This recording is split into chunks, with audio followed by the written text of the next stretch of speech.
The evening air in the city was always thick with noise, but inside the Royal Crest Hotel, the world was wrapped in a hushed, heavy quiet. 16-year-old Anya knew this quiet well. It wasn't a peaceful silence. It was the sound of money, of thick carpets that swallowed footsteps, and velvet ropes that whispered, "Keep out." She sat in a plush armchair that was probably worth more than everything her family owned, trying to make herself small. Her worn-out sneakers were tucked beneath her, out of sight, and her faded hoodie felt like a dull gray flag among the hotel's shimmering gold and deep crimson. This was her routine. Every school day, she'd take the bus across town, her backpack heavy with books, and wait in the lobby until her mother's shift was over. From her corner, Anya was an invisible observer. She saw the women with their sharp high heels and handbags that looked like small, shiny treasures. She saw the men in crisp suits, their voices low and important as they talked on their phones. They moved through the lobby with a confidence Anya couldn't even imagine, a belief that they belonged in this world of gleaming marble and crystal chandeliers that dripped light like frozen tears. She, on the other hand, felt like a speck of dust on the perfect, polished floor. Her mother, Isabella, was part of the invisible force that kept this world perfect. Anya watched as she emerged from a side corridor, pushing her heavy cleaning cart.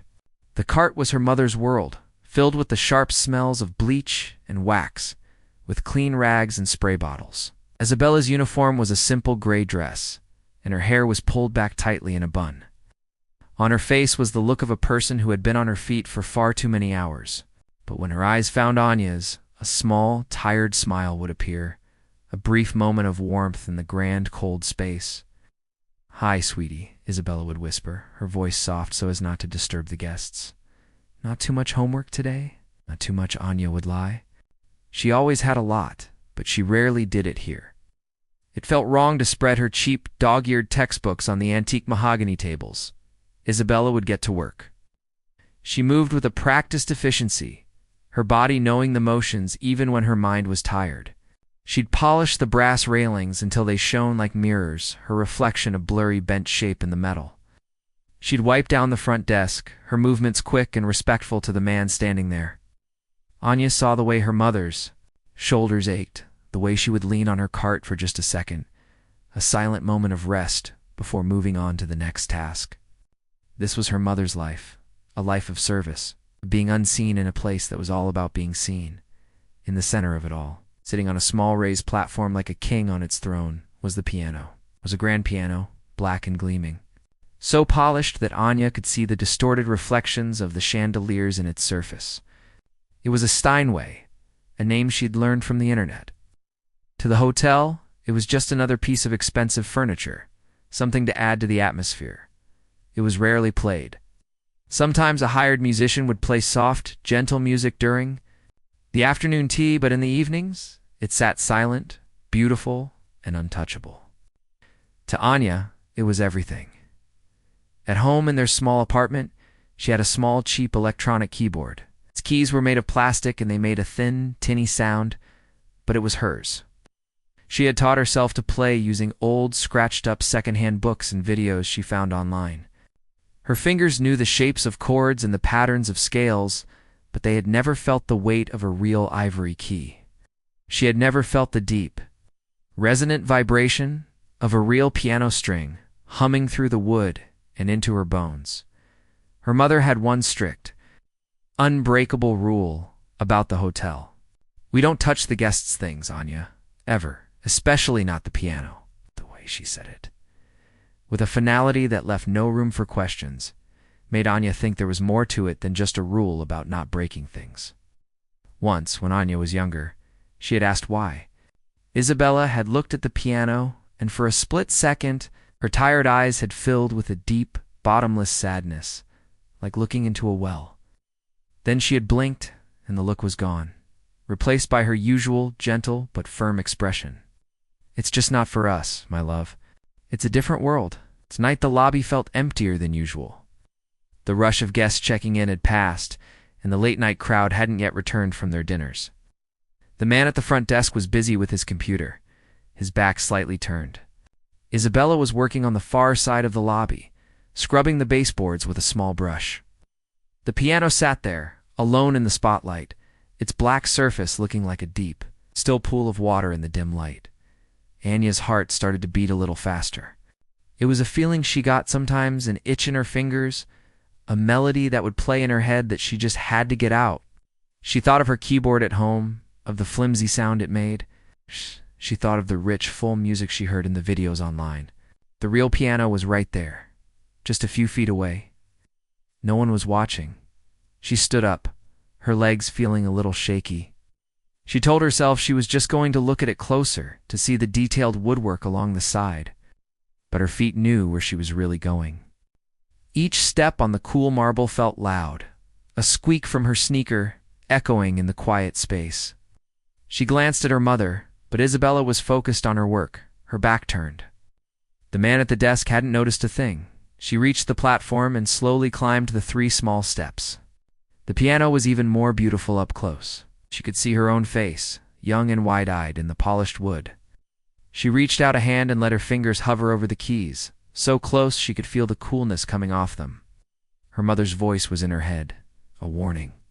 But another voice, a stronger, more desperate one, was louder. It's just one note, just to see what it feels like.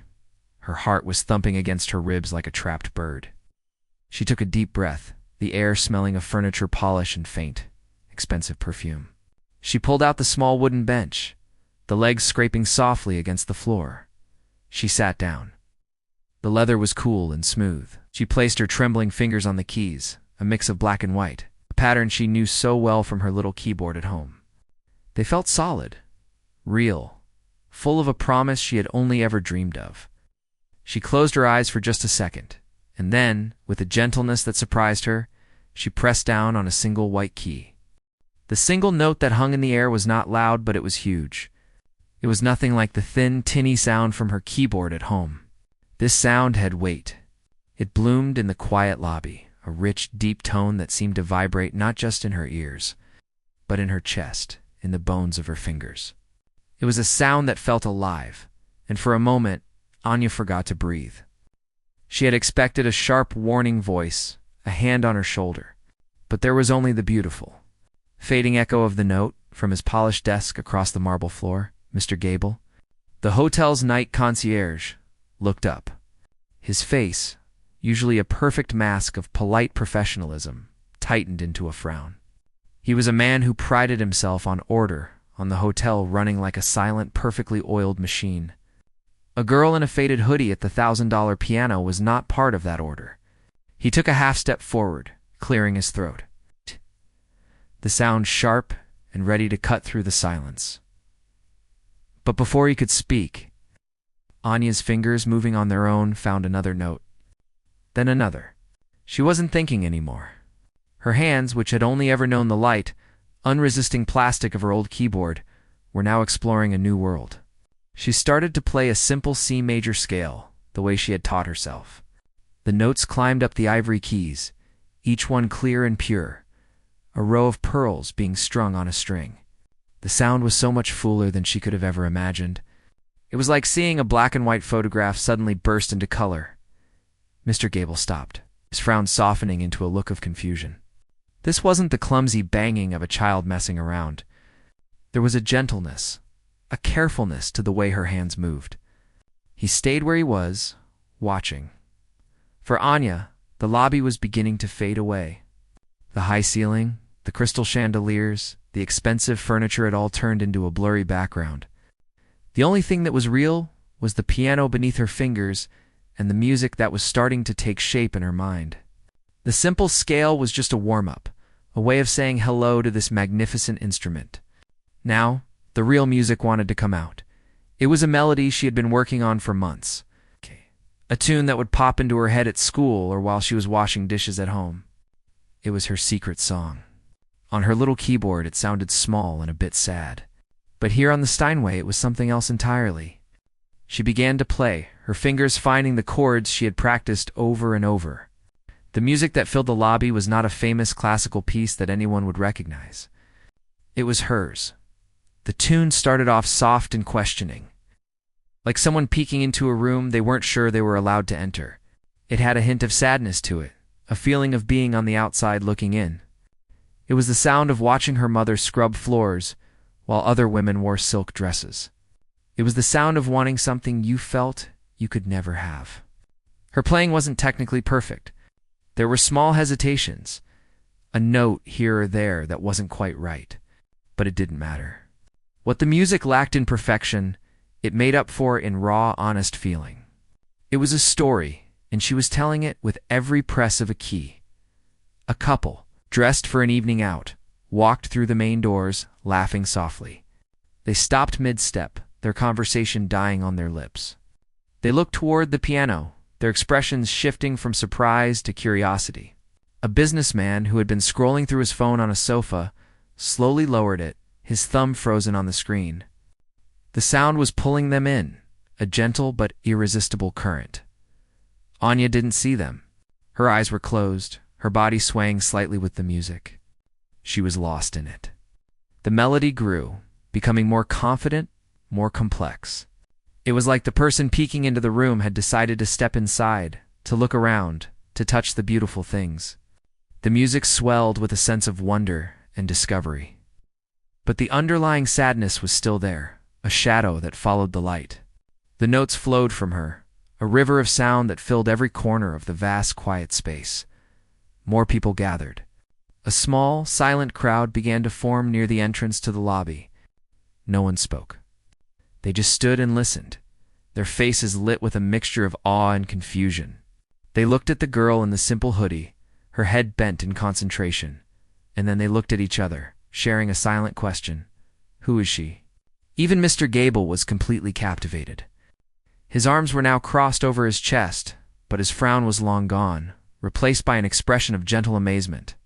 He had heard professional musicians play in this very spot, but none of them had ever held the room's attention like this. There was something about the music, something so pure and real that felt more important than technical skill. It was like listening to someone's heart beat out loud, just as the melody reached its most emotional peak. A quiet, powerful presence entered the lobby. It was an elderly man, his back perfectly straight despite his age. He was dressed in an old-fashioned but impeccably tailored suit, and he carried himself with the quiet authority of someone who had commanded stages all over the world. This was Viktor Petrov, legendary concert pianist who had retired years ago and now lived in the hotel's presidential suite. He was a man who had forgotten more about music than most people would ever learn. He stopped dead just inside the doors, his head tilting slightly. He had heard the music from the corridor. His eyes, sharp and intelligent, scanned the room, passing over the mesmerized guests and the stunned concierge until they landed on the figure at the piano. He didn't see a girl in a hoodie. He saw a silhouette, a posture, a way of moving that was hauntingly familiar. He listened, his face a mask of intense concentration. The other listeners heard a beautiful, sad song, but Victor heard something more. He heard a unique turn of phrase, a specific way of resolving a chord, a particular emotional weight in the minor keys. It was a musical signature he thought he would never hear again. It was impossible. It had to be a coincidence. But as the final heart-wrenching chord faded into silence, a look of profound, utter shock spread across his face. He wasn't just impressed. He was deeply, personally shaken. The last note of Anya's song hung in the air like a star in the night sky, bright and trembling before it began to slowly fade. It was a note filled with all the longing and hope she had ever felt. And as its deep vibration finally disappeared, a profound silence fell over the lobby. It was a heavy, sacred silence, the kind that follows a story that has touched the very soul of everyone who heard it. Anya's fingers rested on the keys, her shoulders slumping as if a great weight had been lifted from them. She was exhausted, but it was a good kind of tired, the feeling you have after crying for a long time. She slowly opened her eyes, and the grand lobby came back into focus. For a second, she had forgotten where she was. Then the silence was broken. It wasn't a loud explosion of sound, but a soft, hesitant clap from the businessman on the sofa. Another person joined in, then the couple by the door. Soon, the small crowd was applauding, their clapping growing louder and more confident.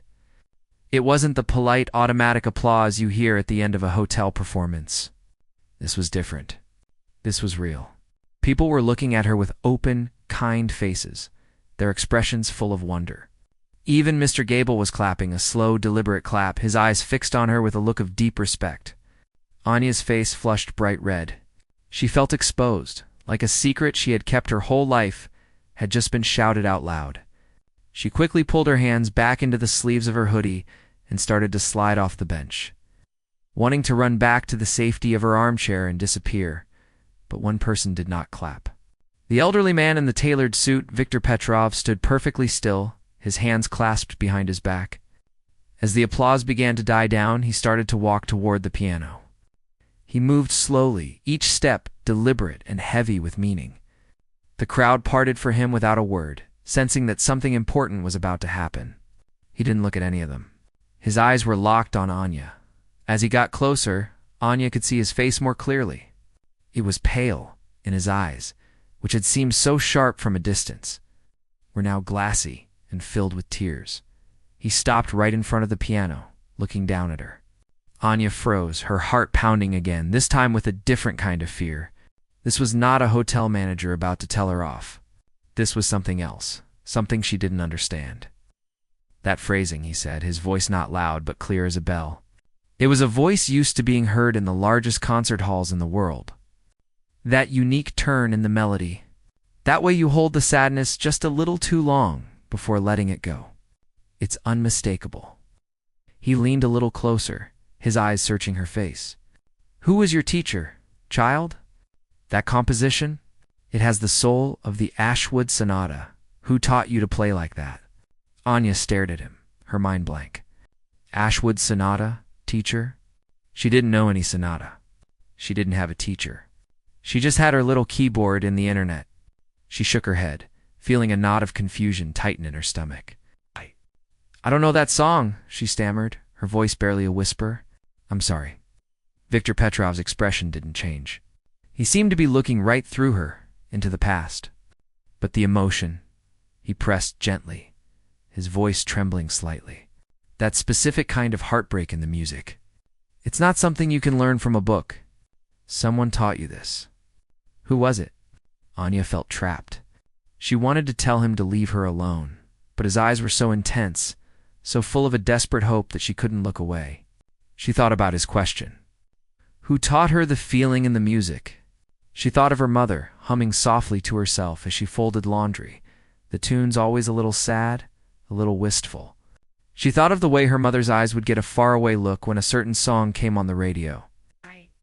I don't have a teacher, she said again, a little more clearly this time. I just play what I hear in my head.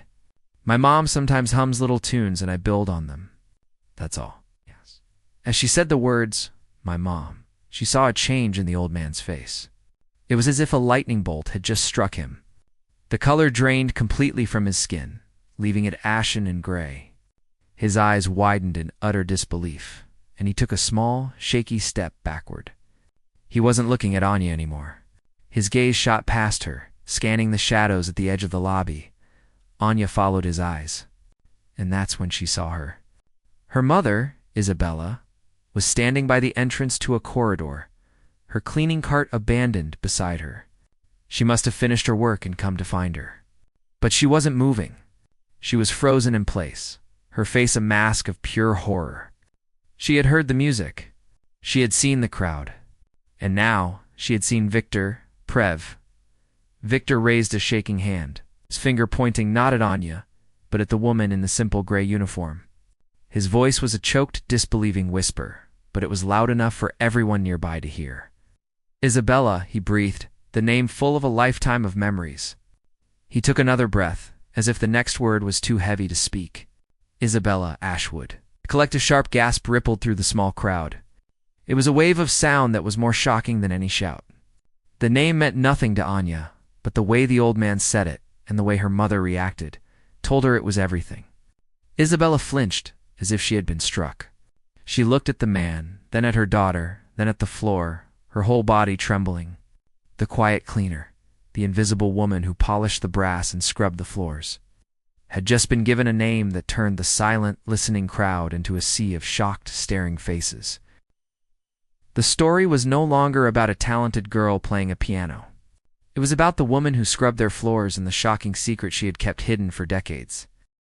The name hung in the air, Isabella Ashwood, a name that belonged to a different person, a different life. For a moment, the only movement was the trembling of Isabella's hands. She looked like a cornered animal, her eyes darting toward the exit, then to her daughter, then back to the floor. The polished marble which she had scrubbed to a mirror shined 1,000 times, now reflected a face she didn't want anyone to see, especially not her own daughter. She turned to run, to flee back into the quiet corridors where she was just the cleaner, where no one knew her name. Isabella, wait, Victor's voice called out, soft but firm, cutting through her panic. It wasn't a command, but a plea. He didn't move to grab her, just stood there, his hands now at his sides, his whole posture screaming regret. She stopped her back to him, her shoulders rigid. Please, she whispered, her voice cracking. Just leave us alone. The hotel manager, a man named Mr. Davies who had been drawn by the unusual commotion, finally strode forward, his face a mixture of annoyance and confusion. What is the meaning of this? Petrov, you are disturbing our guests. And you, he said, turning to Isabella, this is highly unprofessional. Return to your duties at once. But no one was listening to him. The small crowd of guests stood as if frozen, their eyes moving from the legendary pianist to the humble cleaner. The pieces of a puzzle they didn't know they were solving clicking into place. Anya, still on the piano bench, felt like she was watching a movie, but the pain on her mother's face was terrifyingly real. She slid off the bench and took a hesitant step toward her. Mom? She asked, her voice small. What's he talking about? Who's Ashwood? Isabella flinched at her daughter's voice. She couldn't look at her. She couldn't bear to see the confusion, and maybe even the disappointment. In Anya's eyes, Victor stepped forward, ignoring the manager completely. Ashwood was the name of one of the greatest talents I have ever known, he said, his voice directed at Isabella, but loud enough for everyone to hear. A young woman who could make a piano weep or sing with just a few notes. We were at the conservatory together. She was special. The kind of special that comes along once in a generation, and then one day she was gone, vanished. No one knew what happened to her. He looked at Isabella, his eyes filled with a decades-old sorrow. We looked for you, Bella. We all did. Isabella finally turned around, her face streaked with tears she hadn't realized were falling. Don't call me that, she said, her voice shaking with a mixture of anger and pain. That girl is dead. You're looking at a cleaner. That's all I am now. Why? Victor asked, taking another step closer. Why did you disappear? Your career was about to explode. You had a recording contract, invitations to play all over the world. What could make you throw all of that away? Anya stood between them, feeling like a rope in a tug-of-war. She looked from the old man's desperate face to her mother's broken one. She had never seen her mother like this. Her mother was strong, quiet, the person who held their small world together. Seeing her so fragile and exposed was terrifying. Tell me, Isabella, Victor pushed gently. Your daughter. She plays with your soul. The way you used to? That melody. It was yours, wasn't it? The one you were working on. The one you never finished. Isabella looked at Anya then, a new wave of shame washing over her. Her secret, the one she had buried so deep, was not just her own anymore. It had seeped into her daughter, had become a part of her music without her even knowing. They gave me a choice, Isabella said, her voice hollow, as if she were reading from a script she had long ago memorized. She wasn't talking to Victor anymore, but to the marble floor, to the chandeliers, to the ghosts of her past. The patrons, the directors of the conservatory, they said my music had a fire, but they didn't want the smoke. They said I had a brilliant future, but it had to be perfect. Untouched. She took a shaky breath, and the story came pouring out of her, a river of pain that had been dammed up for 30 years. I was so young. I had nothing. They gave me everything: a scholarship, a place to live, a chance. But then I found out I was going to have a baby. I was going to have Anya. She finally looked at her daughter, and her eyes were filled with a love so deep it was heartbreaking. and they told me I had to choose. They said a baby would ruin my hands, my focus, my image. They said the world wasn't ready for a concert pianist who was also a mother. They gave me an ultimatum. Give her up, give her to someone else to raise, and I could have my career. Or keep her and walk away from the music forever. A horrified silence fell over the lobby. The woman with the shiny handbag put a hand over her mouth. The businessman on the sofa slumped back, looking utterly defeated. Mr. Davies, the manager, stood with his mouth open, completely forgotten. They were no longer just guests at a fancy hotel. They were witnesses to a profound and terrible injustice. The shock they had felt at the girl's talent was nothing compared to the shame they now felt for the world that had created this moment. I chose her, Isabella said, her voice breaking as she looked at Anya. Of course I chose her. It wasn't even a choice. She was my music. But to survive, to give her a life, I had to kill the other part of me. I had to bury Isabella Ashwood. I changed my name. I took whatever jobs I could find, and I promised myself I would never touch a piano again. I didn't want the music to remind me of what I had lost. I didn't want it to touch her, to give her a life of disappointment like mine. That's why I told you to stay away, she said to her daughter, her voice a raw whisper. I was so scared. The lobby was no longer a place of luxury. It was a confessional. The quiet cleaner, the invisible woman who had been part of the furniture, had just revealed a sacrifice so immense that it silenced everyone. The shock was complete. It wasn't about a hidden prodigy anymore. It was about the quiet, devastating strength of a mother's love and the cruel, unforgiving world that had forced her to make such a choice. Anya stood frozen, tears streaming down her own face as she finally truly saw her mother for the first time. Not just as mom, but as Isabella Ashwood. The woman who had given up a world of applause for a world of silent scrubbing floors, all for her. The silence in the lobby was a living thing. It was heavy with the weight of a story that had been buried for 30 years, a story of sacrifice and pain that now lay exposed in the open for everyone to see. The guests who had been enjoying a luxurious evening were now just people, their faces pale with a mix of shock and shame. They looked at Isabella not as a cleaner anymore, but as a woman who had walked among them, a ghost of a brilliant life. And they had never even noticed.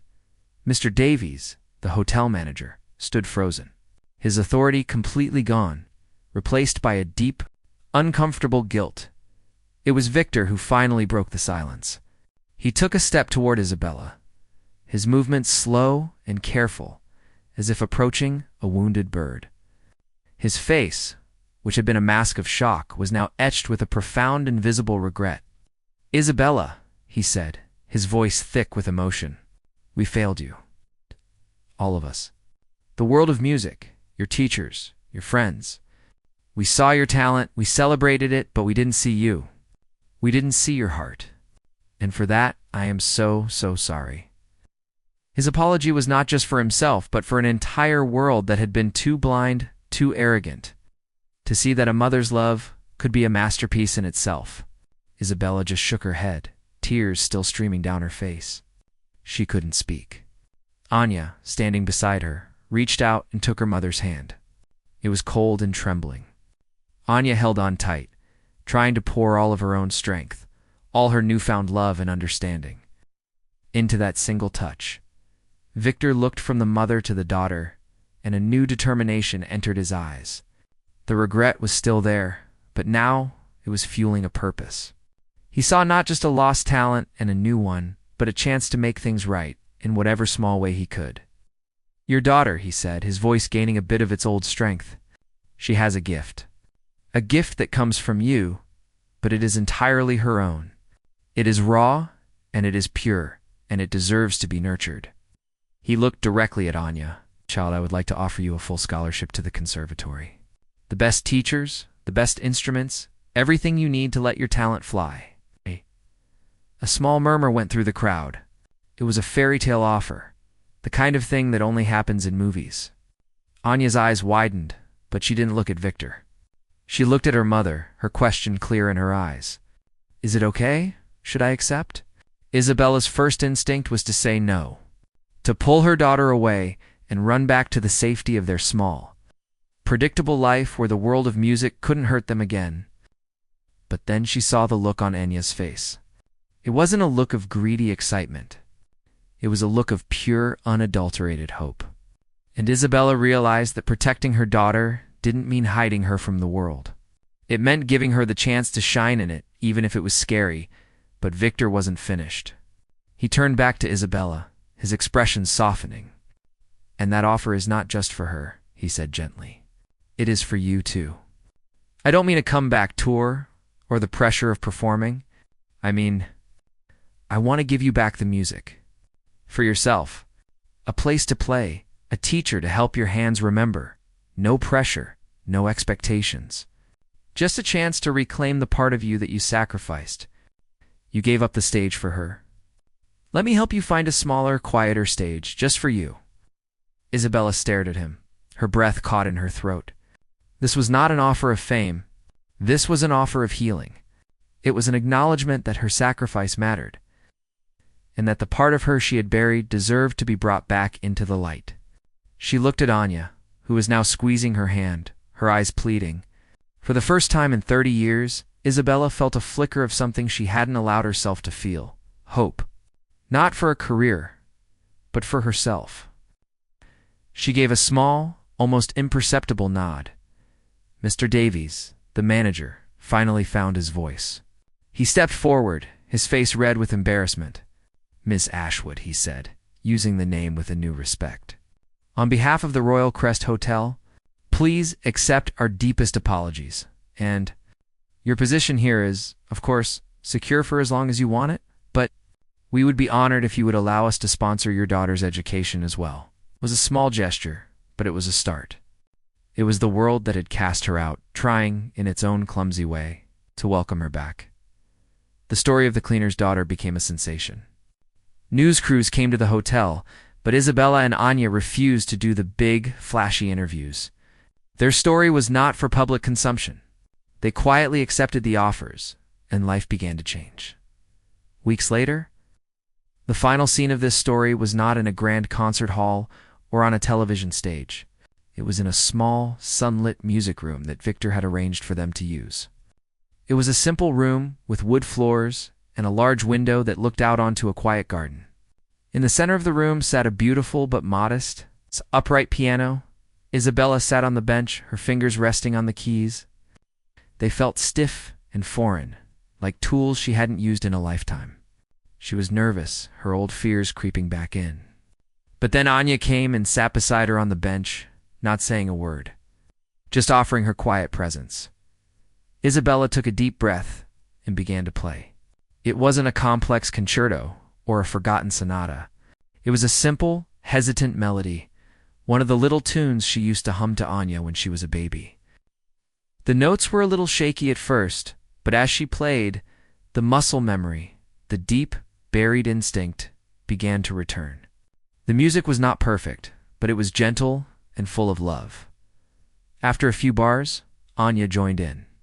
She didn't play a fancy solo or try to take over. She simply added a soft, supportive harmony, a warm chord here, a quiet bass note there, weaving her own music around her mother's. It was a conversation without words, a duet of two generations. The shock that had rocked the hotel lobby had given way to this, a quiet, healing moment between a mother and daughter. The piano was no longer a symbol of a lost dream or a forbidden world. It was just a piece of wood and wire that had brought them home to each other, playing a simple song for a new beginning.